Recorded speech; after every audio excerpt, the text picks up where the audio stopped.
Okay, this is my NBC110 Postie Bike, modified with an XR250 fuel tank, without the fairings and everything on at the moment, just so I can show you how it's mounted and plumbed up.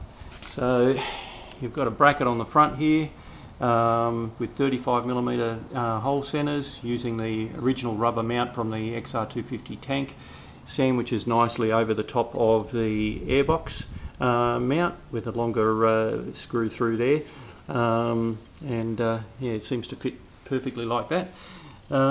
You've got your fuel tap, your fuel line runs underneath the tank.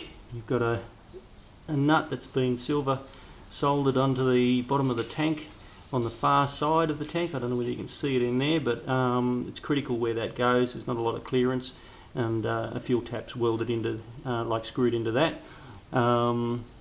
And you've got to have it on the other side there so that it clears the float and the fuel filter inside the tank as well.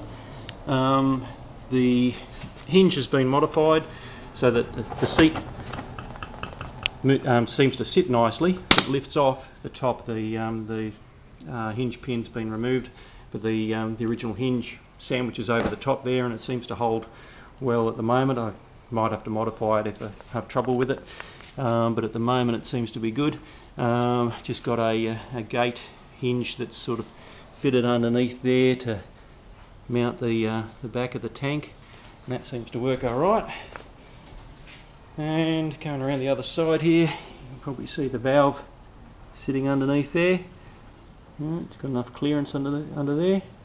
And this side, just had to move the loom out and that relay, and just cable tie it a bit back. There's enough clearance for the cowling to go on. I had it modified, of course, and there's enough clearance from the tank. On the full lock, it doesn't touch there. So it's just a matter of gravity feeding into the main tank. When the main tank gets a bit low, you've got the gauge, you can keep an eye on it, so it's not going to be an issue, I don't reckon. So that's it, and I'll show you a little later on with the cowling on.